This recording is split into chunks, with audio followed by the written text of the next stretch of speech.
नमस्कार दोस्तों, स्वागत है आपका एक बार फिर क्विक इंटेल के यूट्यूब चैनल में। आशा करते हैं दोस्तों आप सभी स्वस्थ होंगे, मस्त होंगे और काफ़ी अच्छी आपकी स्टडी चल रही होगी। दोस्तों आजकल हमने आपके लिए आज तक के जो भी पेपर हुए हैं, यूके पीएससी के हो चाहे यूके ट्रिपल एससी के हो, हमने उनको एनालाइज करके कंप्यूटर का एक सिलेबस तैयार किया है और उसी के हमने आपको एमसीक्यू और पीवाईक्यू आजकल करवा रहे हैं। अगर दोस्तों आपने अभी तक हमारी कंप्यूटर की प्लेलिस्ट नहीं देखी है तो आप देख सकते हैं हमारे क्विक इंटेल 25 के यूट्यूब चैनल पे। उसी क्रम में दोस्तों आज हम आपके लिए लेके आए हैं कंप्यूटर का एक मोस्ट इम्पॉर्टेंट और जिससे जो है लगभग सभी एग्जाम में एक ना दो क्वेश्चन बनते हैं। तो दोस्तों आज का टॉपिक है सॉफ्टवेयर। सॉफ्टवेयर में हम आपको आज कवर करवाएंगे सिस्टम सॉफ्टवेयर, एप्लीकेशन सॉफ्टवेयर और यूटिलिटी सॉफ्टवेयर और ऑपरेटिंग सिस्टम के बारे में हमने आज आपके लिए 50 एमसीक्यू और पीवाईक्यू हमने एक ही वीडियो में आपको कवर करवा रहे हैं। वीडियो अच्छे लगे दोस्तों तो वीडियो को लाइक करिए, चैनल को सब्सक्राइब करिए। बढ़ते हैं आज के क्वेश्चन नंबर फर्स्ट की तरफ। कंप्यूटर हार्डवेयर को संचालित करने और अन्य सॉफ्टवेयर को रन करने के लिए आधार प्रदान करने वाले सॉफ्टवेयर को क्या कहते हैं? बेसिकली दोस्तों आपको इसमें बताना है कि कंप्यूटर हार्डवेयर को जो संचालित करता है और जो सॉफ्टवेयर को रन करता है तो वो किस आधार पर काम करता है, उस सॉफ्टवेयर को मतलब क्या कहते हैं आपको वो बताना है। तो दोस्तों वीडियो को पॉज करिए, उसके बाद आप अपना आंसर लगाइए और फिलहाल डायरेक्ट मैं आपको इसका आंसर बता देती हूँ। तो दोस्तों ये जो सॉफ्टवेयर होते हैं तो उसे जो है सिस्टम सॉफ्टवेयर कहा जाता है और सिस्टम सॉफ्टवेयर दिया है ऑप्शन नंबर बी में। क्वेश्चन नंबर सेकंड है एंड यूजर सॉफ्टवेयर निम्नलिखित में से किस सॉफ्टवेयर को कहा जाता है? तो दोस्तों जो एंड यूजर सॉफ्टवेयर होता है वो जो है एक एप्लीकेशन सॉफ्टवेयर है और ये दिया है ऑप्शन नंबर सी में, यानी कि दोस्तों क्वेश्चन नंबर सेकंड का सी इसका सटीक आंसर हो जाएगा। क्वेश्चन नंबर थर्ड है निम्नलिखित में से कौन सा सिस्टम सॉफ्टवेयर का मुख्य उदाहरण है? दोस्तों ये क्वेश्चन जो है पीवाईक्यू है, आपको इसको ध्यान से करना है। और दोस्तों जो पीवाईक्यू होते हैं वो यूके ट्रिपल एससी और यूके पीएससी दोनों एग्जाम के लिए इम्पॉर्टेंट हो जाते हैं, खासकर कंप्यूटर के, क्योंकि जो है दोस्तों उसी में से मतलब घुमा फिरा के ही क्वेश्चन पूछ लिए जाते हैं। तो इसलिए जो है अपने आप में पीवाईक्यू को एक साथ जो है आपको कवर करना ज़रूरी हो जाता है। फिलहाल दोस्तों आपको नीचे 3 विकल्प दिए गए हैं, उसमें से आपको बताना है कि सिस्टम सॉफ्टवेयर निम्नलिखित में से जो उदाहरण आपको दिए गए हैं तो सिस्टम सॉफ्टवेयर मुख्यतः किसका उदाहरण है? तो दोस्तों सिस्टम सॉफ्टवेयर जो उदाहरण है वो ऑपरेटिंग सिस्टम का है, यानी कि दोस्तों क्वेश्चन नंबर थर्ड का बी इसका सटीक आंसर हो जाएगा। क्वेश्चन नंबर फोर्थ है ऑपरेटिंग सिस्टम यानी कि ओएस का मुख्य कार्य क्या है? सबसे पहले दोस्तों कभी कभी फुल फॉर्म भी पूछी जाती है, तो ओएस का फुल फॉर्म जो है, ओएस की फुल फॉर्म है ऑपरेटिंग सिस्टम, ये भी आपको याद रखना है। फिलहाल दोस्तों आपको बताना है कि ऑपरेटिंग सिस्टम का मुख्य कार्य क्या है। तो दोस्तों क्वेश्चन नंबर फोर्थ का डी इसका सटीक आंसर हो जाएगा। तो दोस्तों आपको ध्यान रखना है, कभी कभी जो है कथन दिए जाते हैं और बताया जाता है कि निम्नलिखित में से कौन सा ऑपरेटिंग सिस्टम का कार्य नहीं है। धीरे धीरे जैसे दोस्तों अब आयु का पैटर्न बनता जा रहा है वो जो है इसी प्रकार के क्वेश्चन पूछने वाला है। फिलहाल दोस्तों क्वेश्चन नंबर फोर्थ का डी सटीक आंसर हो जाएगा, यानी कि उपरोक्त सभी कथन जो है सही हैं। सबसे पहले दोस्तों देखिए ऑपरेटिंग सिस्टम का जो मुख्य कार्य होता है तो ये जो है मेमोरी और प्रोसेसिंग का मैनेजमेंट करता है और ऑप्शन नंबर बी में दिया है फाइल और इनपुट आउटपुट डिवाइसेस को ये कंट्रोल करता है। मतलब कभी आपसे पूछ लिया जाए कि फाइल और इनपुट आउटपुट डिवाइसेस को कौन कंट्रोल करता है तो आपको याद रखना है ऑपरेटिंग सिस्टम ही इनको मैनेज करता है। और दोस्तों ऑप्शन नंबर सी में दिया है यूजर और हार्डवेयर के बीच इंटरफेस प्रदान करता है, तो आपको याद रखना है ये कार्य भी जो है ऑपरेटिंग सिस्टम का ही है। बढ़ते हैं दोस्तों आज के क्वेश्चन नंबर 5 की तरफ। कंप्यूटर की मरम्मत, सुरक्षा और उसकी परफॉर्मेंस को बनाए रखने वाले सॉफ्टवेयर क्या कहलाते हैं? तो दोस्तों सबसे पहले आपको ध्यान से क्वेश्चन को पढ़ना है। इसमें कहा गया है कंप्यूटर की मरम्मत, सुरक्षा और उसकी परफॉर्मेंस को बनाए रखने वाले सॉफ्टवेयर क्या कहलाते हैं। तो दोस्तों ये जो है यूटिलिटी सॉफ्टवेयर ये कहलाते हैं। और यूटिलिटी सॉफ्टवेयर किस ये दिया है ऑप्शन नंबर ए में। तो दोस्तों क्वेश्चन नंबर 5 का ए इसका सटीक आंसर हो जाएगा। बढ़ते हैं दोस्तों आज के क्वेश्चन नंबर 6 की तरफ। 6 की तरफ बढ़ने से पहले दोस्तों मैं आपको एक चीज़ बताना चाहूँगी कि आपको लग रहा होगा कि कंप्यूटर के 5 ही क्वेश्चन आते हैं, तो इतना ज़्यादा इसमें मतलब एक टॉपिक से 50-50 क्वेश्चन करवाने की क्या ज़रूरत है। तो दोस्तों मैं आपको बता दूं कि ये जो है मेरी कोशिश ऐसी है कि कोई बच्चे जो है वो मतलब पढ़ते नहीं हैं, कंप्यूटर को इतना ध्यान नहीं देते हैं। तो मेरा ये क्लास करवाने का मतलब ये है कि अगर आपने नहीं भी पढ़ा होगा और अगर इन क्वेश्चन में से मतलब वैसे तो टपक ही जाएगा एक न एक क्वेश्चन, 1-2 क्वेश्चन, तो वो आपके कवर हो पाए, इसलिए जो है मैंने इस टॉपिक से आपके लिए 50 क्वेश्चन रखे हैं। 50 मैंने वो रखे हैं जो इम्पोर्टेंट है। अगर दोस्तों आपको क्लास अगर सच में पसंद आ रही है तो आप जो है मतलब क्वेश्चन आपको कैसे लग रहे हैं ये आप कमेंट सेक्शन के माध्यम से ज़रूर बताइएगा, क्योंकि ये जो है आपका एक मोटिवेशन होता है हमारे लिए ना कि कैसी क्लास लग रही है, क्वेश्चन कैसे लग रहे हैं, तो इससे जो है हमको पता चल पाता है। फिलहाल दोस्तों बढ़ते हैं आज के क्वेश्चन नंबर 6 की तरफ। डिस्क डिफ्रैगमेंटर किस प्रकार के सॉफ्टवेयर की श्रेणी में आता है। तो दोस्तों जो ये डिस्क डिफ्रैगमेंटर होता है ये जो है यूटिलिटी सॉफ्टवेयर के अंदर आता है। यानी कि दोस्तों क्वेश्चन नंबर 6 का सी इसका सटीक आंसर हो जाएगा। क्वेश्चन नंबर 7 है निम्नलिखित में से कौन सा यूटिलिटी सॉफ्टवेयर का उदाहरण है। दोस्तों सॉफ्टवेयर के उदाहरण जो है पूछे जाते हैं, इसलिए जो है अगर आपको नहीं आते हैं इनको नोट करिए और इनको 1-2 बार रिवाइज करेंगे तो आपका जो है क्वेश्चन जो है सही हो जाएगा। तो दोस्तों फिलहाल आपको बताना है यूटिलिटी सॉफ्टवेयर का उदाहरण किस विकल्प में दिया गया है। तो दोस्तों यूटिलिटी सॉफ्टवेयर के उदाहरण में जो है ऑप्शन नंबर डी इसका सटीक आंसर हो जाएगा, यानी कि उपरोक्त सभी, यानी कि सभी जो है यूटिलिटी सॉफ्टवेयर के उदाहरण ही है। ऑप्शन नंबर ए में दिया है विनजिप, ये भी जो है यूटिलिटी सॉफ्टवेयर का उदाहरण है। और दूसरा दिया है विनरर, तो ये भी आपको याद रखना है। और दोस्तों ऑप्शन नंबर बी में दिया है नॉर्टन और क्विक हील। और सी में दिया है डिस्क क्लीनअप, तो दोस्तों ये भी आपको याद रखना है। क्वेश्चन नंबर 8 है वह कौन सा लैंग्वेज ट्रांसलेटर है जो असेंबली भाषा यानी कि असेंबली लैंग्वेज को मशीनी भाषा में बदलता है। दोस्तों मोस्ट इम्पोर्टेंट क्वेश्चन है, ये आपको याद रखना है। तो दोस्तों जो लैंग्वेज एक लैंग्वेज ट्रांसलेटर है जो है असेंबली भाषा को मशीनी भाषा में बदलता है, उसे क्या कहते हैं ये आपको बताना है। ये मतलब ये कार्य कौन करता है। तो दोस्तों ये कार्य जो है असेंबलर करता है, यानी कि दोस्तों क्वेश्चन नंबर 8 का सी इसका सटीक आंसर हो जाएगा। क्वेश्चन नंबर 9 है कंपाइलर का मुख्य कार्य क्या होता है। तो दोस्तों कंपाइलर का जो मुख्य कार्य होता है ये जो है हाई लेवल लैंग्वेज के जो पूरे प्रोग्राम को जो है एक मशीनी भाषा में बदलता है। और दोस्तों ये किस ऑप्शन में दिया गया है। तो दोस्तों ये दिया है ऑप्शन नंबर बी में। क्वेश्चन नंबर 10 है इंटरप्रेटर और कंपाइलर में मुख्य क्या अंतर है। तो दोस्तों आपको इसमें बताना है कि जो इंटरप्रेटर और कंपाइलर होता है उसके बीच के आपको जो है अंतर बताना है। सबसे पहले दोस्तों दिया है ऑप्शन नंबर ए में कंपाइलर तेज होता है और पूरा कोड एक साथ बदलता है।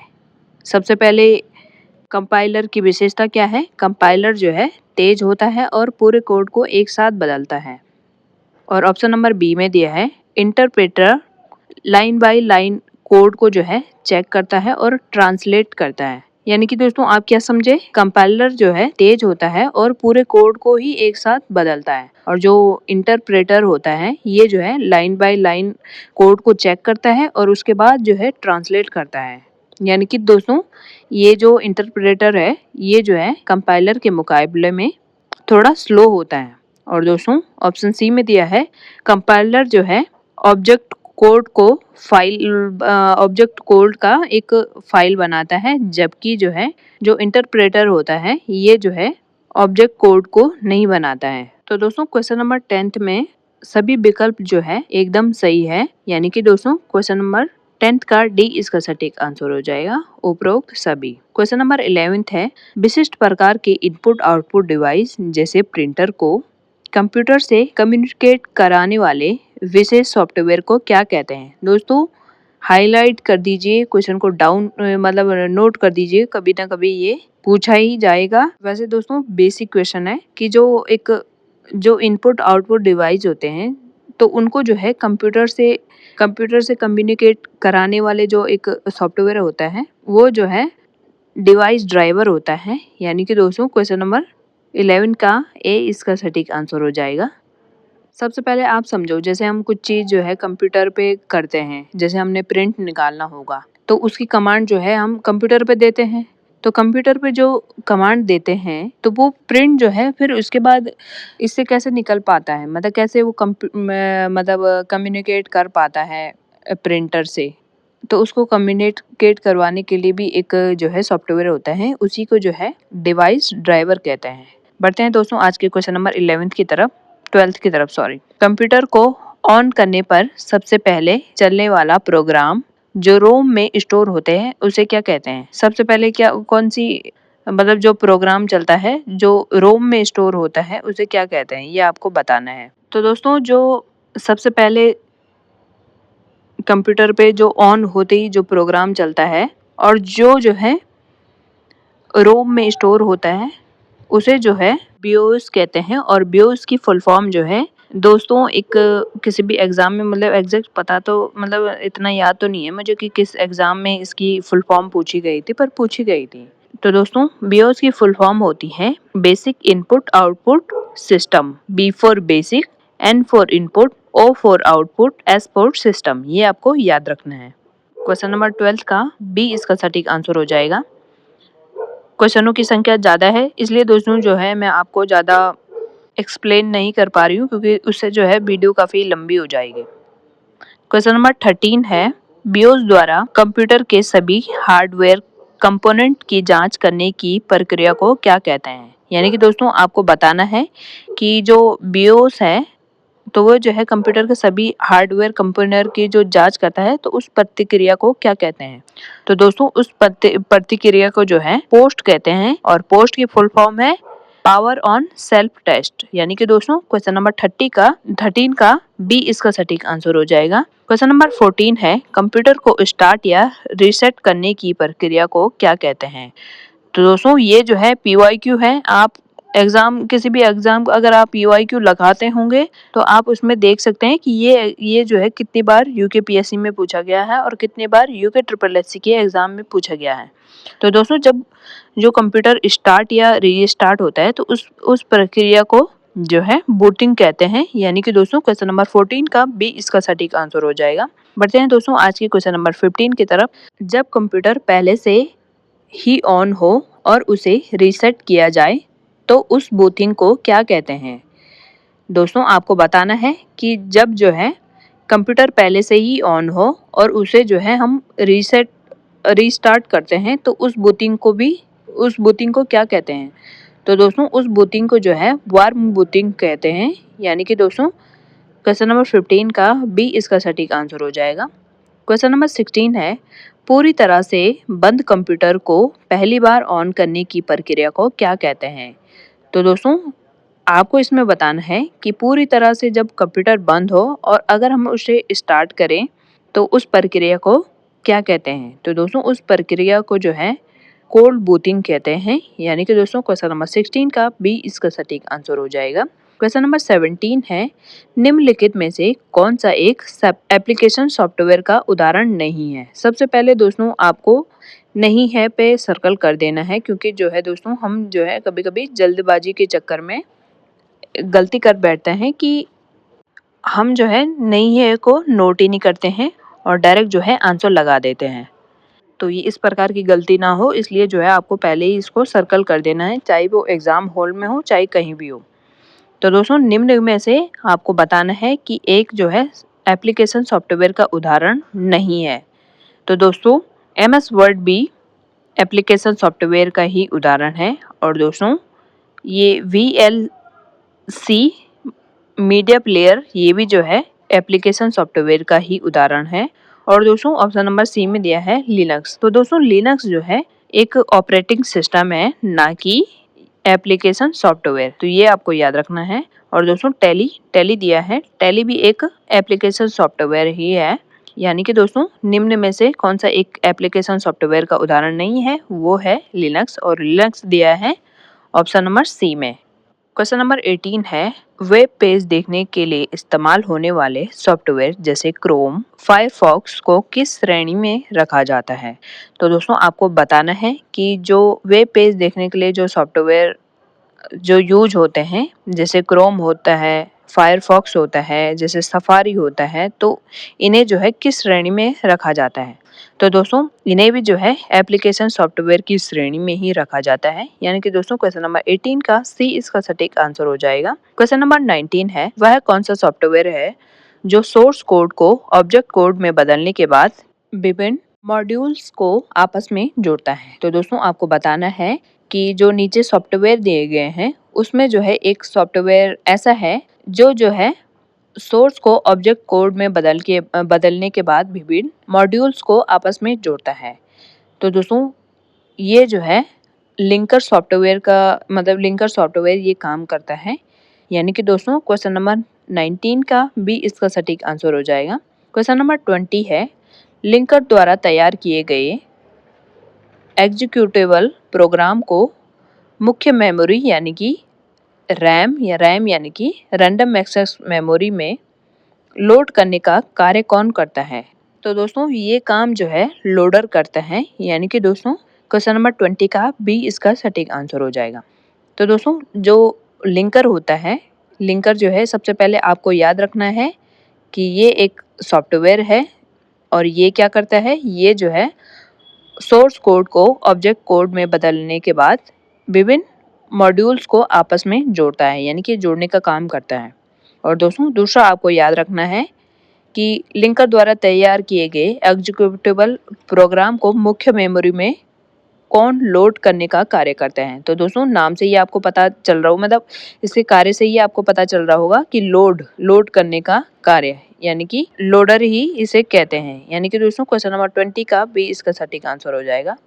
21 है, ऐसे सॉफ्टवेयर जो बिना किसी शुल्क के इंटरनेट पर उपलब्ध होते हैं लेकिन उनका सोर्स कोड नहीं देखा जा सकता है, वे क्या कहलाते हैं? तो दोस्तों आपको बताना है कि कुछ ऐसे सॉफ्टवेयर होते हैं जो बिना शुल्क के यानी कि बिना फी के इंटरनेट पे उपलब्ध होते हैं लेकिन जो है उनका सोर्स कोड नहीं देखा जा सकता है। तो इस प्रकार के सॉफ्टवेयर को क्या कहते हैं? तो दोस्तों इस प्रकार के सॉफ्टवेयर को कहते हैं फ्रीवेयर। यानी कि दोस्तों क्वेश्चन नंबर 21 का भी इसका सटीक आंसर हो जाएगा। क्वेश्चन नंबर 22 है, ऐसे सॉफ्टवेयर जो ट्रायल प्रीपेड जो है जैसे 30 डेज के होते हैं, 28 डेज के होते हैं, ये जो है ट्रायल में ये फ्री देते हैं। जैसे बहुत सारी एप्लीकेशन होती है ना, जैसे मतलब आजकल एआई है, जैसे चैट जीपीटी है या उसका प्रो वर्जन लो, तो वो भी जो है एक होते हैं कि कोई साल भर के लिए होता है, कोई एक साल मतलब 1 महीने के लिए होता है। तो इस तरीके के जो होते हैं जैसे वो पहले फ्री देता है 30 दिन के लिए। तो ऐसे सॉफ्टवेयर को मतलब आपको बताना है, ऐसे सॉफ्टवेयर के बारे में आपको बताना है। ऐसे सॉफ्टवेयर जो ट्रायल प्रीपेड यानी कि 30 दिन के लिए उपलब्ध होते हैं और बाद में भुगतान करना पड़ता है, तो उस प्रकार के सॉफ्टवेयर को क्या कहते हैं? तो दोस्तों उस प्रकार के सॉफ्टवेयर को जो है शेयरवेयर सॉफ्टवेयर कहा जाता है। तो दोस्तों इस प्रकार के सॉफ्टवेयर जो होते हैं शेयरवेयर सॉफ्टवेयर में वे सॉफ्टवेयर आते हैं जैसे कोई 30 दिन के फ्री ट्रायल देता है और उसके बाद जो है भुगतान करना पड़ता है और उसी के बाद जो है हम इसको यूज कर सकते हैं। मतलब पहले जो हमको एक ट्रायल देता है कि आपको अगर पसंद आता है तो आप जो है इसका सब्सक्रिप्शन ले सकते हैं। तो दोस्तों इस प्रकार के सॉफ्टवेयर को कहते हैं शेयरवेयर। यानी कि दोस्तों क्वेश्चन नंबर 22 का भी इसका सटीक आंसर हो जाएगा।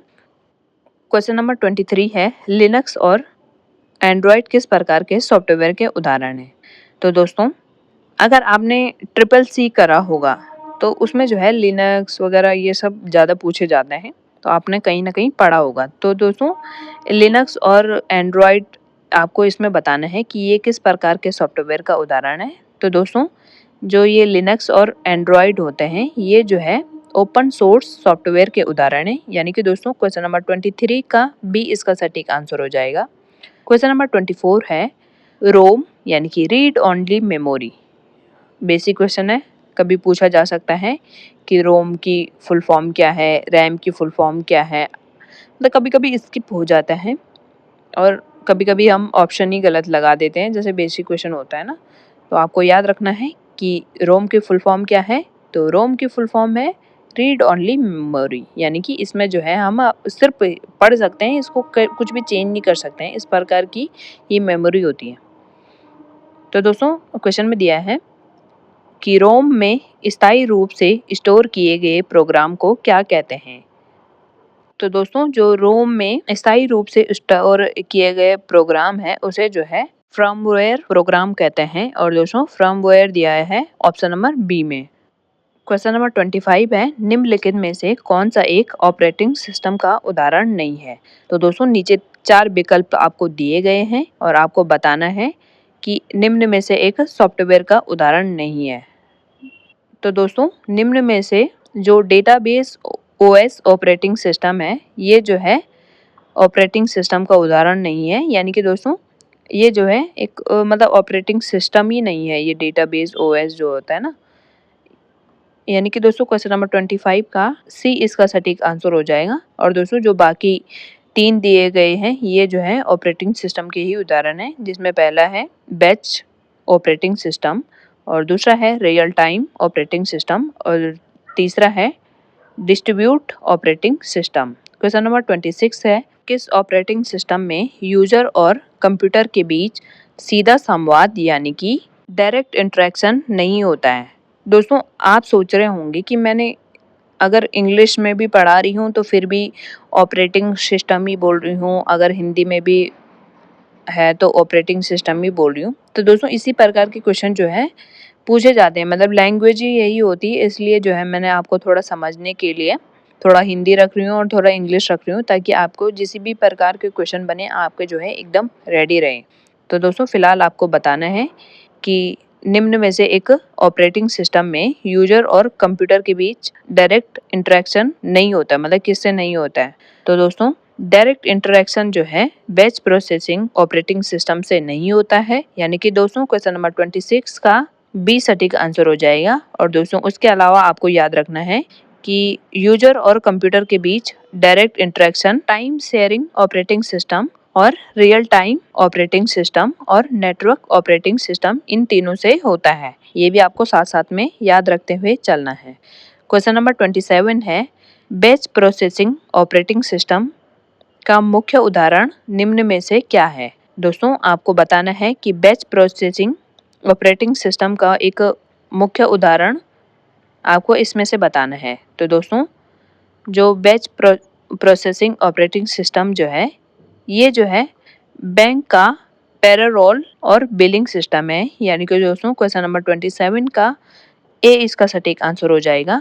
क्वेश्चन नंबर 28 है टाइम शेयरिंग ऑपरेटिंग सिस्टम में प्रत्येक कार्य को मिलने वाले छोटे समय अंतराल को क्या कहते हैं। दोस्तों आपको बताना है कि जो टाइम शेयरिंग ऑपरेटिंग सिस्टम होता है इसमें जो है प्रत्येक कार्य को मिलने वाले छोटे समय अंतराल को क्या कहते हैं। तो दोस्तों इसे जो है टाइम स्लाइस या क्वांटम कहते हैं, यानी कि दोस्तों क्वेश्चन नंबर 28 का बी इसका सटीक आंसर हो जाएगा।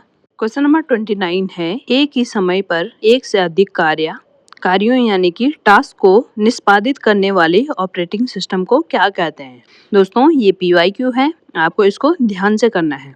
तो दोस्तों जो एक ही समय पर अधिक कार्यों को निष्पादित करने वाला जो ऑपरेटिंग सिस्टम है उसे जो है मल्टीटास्किंग ऑपरेटिंग सिस्टम कहते हैं, यानी कि दोस्तों क्वेश्चन नंबर 29 का बी इसका सटीक आंसर हो जाएगा। दोस्तों नाम से ही पता चल रहा है मल्टीटास्किंग यानी कि एक ही समय पर एक से अधिक कार्य करने वाले को मल्टीटास्किंग वैसे कहा जाता है। तो आपने जो है इस पे ऑपरेटिंग सिस्टम लास्ट में याद रखना है। क्वेश्चन नंबर 30 है मिसाइल सिस्टम, एयरक्राफ्ट कंट्रोल और सैटेलाइट लॉन्चिंग में किस प्रकार के ऑपरेटिंग सिस्टम का उपयोग होता है। दोस्तों मोस्ट इम्पोर्टेंट क्वेश्चन है, कभी भी पूछा जा सकता है, आपको जो है रेडी रहना है। तो दोस्तों आपको बताना है कि जो मिसाइल मिसाइल का सिस्टम होता है और जो एयरक्राफ्ट कंट्रोल करता है या सैटेलाइट लॉन्चिंग का जो ऑपरेटिंग सिस्टम है उसे क्या कहते हैं? तो दोस्तों उस ऑपरेटिंग सिस्टम को जो है रियल टाइम ऑपरेटिंग सिस्टम कहते हैं, यानी कि RTOS। दोस्तों अगर आपसे कभी क्वेश्चन पूछ लिया जाए कि RTOS का उपयोग किस में किया जाता है और ऑप्शन आपको मतलब कुछ भी दिए जाए, जैसे कि आपको ऑप्शन दिए जाए कि मिसाइल सिस्टम, ऑप्शन बी दिया जाए एयरक्राफ्ट, ऑप्शन सी दिया जाए सैटेलाइट लॉन्चिंग तो दोस्तों और ऑप्शन डी दिया जाए कि उपरोक्त में से सभी, तो दोस्तों आपको उपरोक्त में से सभी का ऑप्शन को लगाना है। क्वेश्चन नंबर 31 है, ऐसे रियल टाइम ऑपरेटिंग सिस्टम यानी कि RTOS जिसमें निर्धारित समय यानी कि डेडलाइन का थोड़ा सा भी उल्लंघन होने पर पूरा सिस्टम ही क्रैश हो जाता है, तो उसे क्या कहते हैं? तो दोस्तों उसे जो है हार्ड RTOS कहते हैं। यानी कि दोस्तों क्वेश्चन नंबर 31 का बी इसका सटीक आंसर हो जाएगा। क्वेश्चन नंबर 32 है, लाइव वीडियो स्ट्रीमिंग या डिजिटल ऑडियो सिस्टम किस प्रकार के RTOS का उदाहरण है? तो दोस्तों आपको बताना है लाइव वीडियो स्ट्रीमिंग हो या डिजिटल ऑडियो सिस्टम वो किस प्रकार का उदाहरण है? तो दोस्तों ये जो है सॉफ्ट RTOS का उदाहरण है, यानी कि दोस्तों क्वेश्चन नंबर 32 का बी इसका सटीक आंसर हो जाएगा।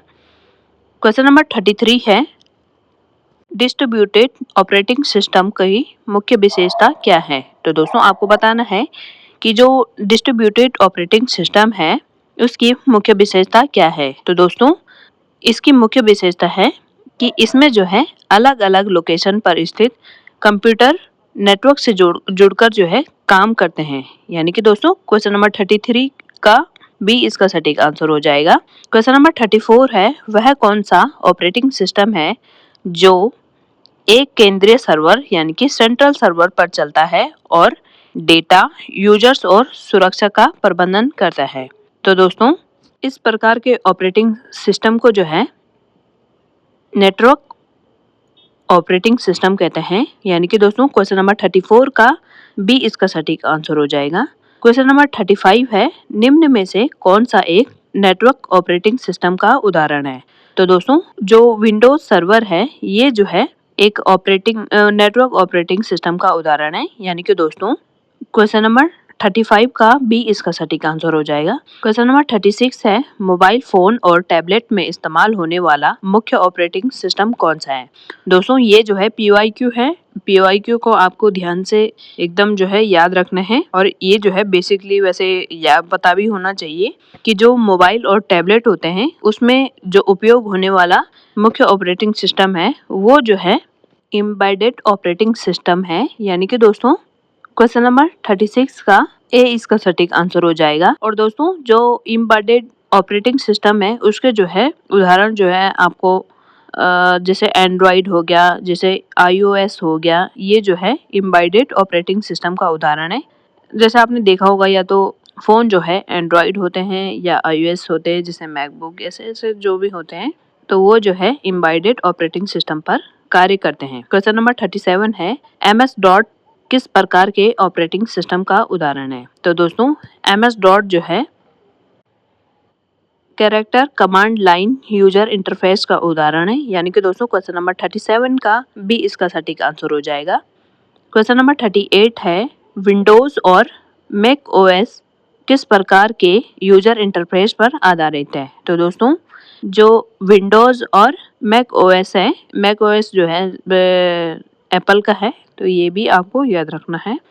तो जो ये विंडोज और मैक OS है ये जो है ग्राफिकल यूजर इंटरफेस पर कार्य करते हैं, यानी कि दोस्तों क्वेश्चन नंबर 38 का बी इसका सटीक आंसर हो जाएगा। सबसे पहले दोस्तों आपको जो है आपको फुल फॉर्म जो है याद रखनी है। मैं जितनी भी हो सकती है उतनी फुल फॉर्म में यहाँ पे आपको करवा रही हूँ।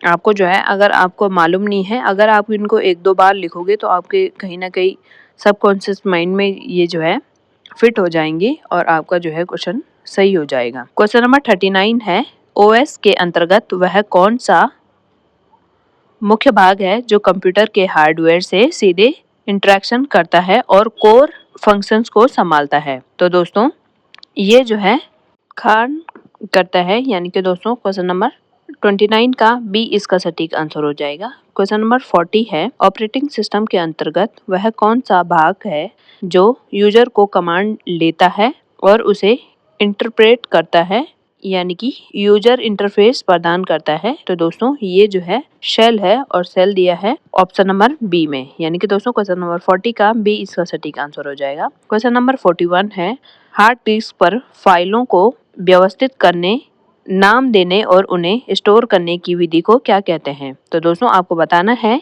कि हार्ड डिस्क पर फाइलों को व्यवस्थित करने और उन्हें नाम देने और उन्हें स्टोर करने की विधि को क्या कहते हैं। तो दोस्तों इसे जो है फाइल सिस्टम कहते हैं। जैसे जो है दिए जाते हैं ना जैसे FAT32, FAT32, जैसे NTFS ऐसे दिए जाते हैं, ये जो है नाम होते हैं। यानी कि दोस्तों क्वेश्चन नंबर 41 का ए इसका सटीक आंसर हो जाएगा।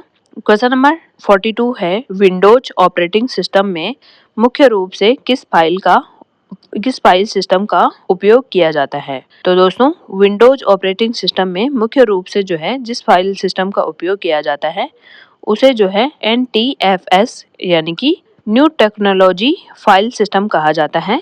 तो दोस्तों सबसे पहले आपको फुल फॉर्म भी याद रखनी है।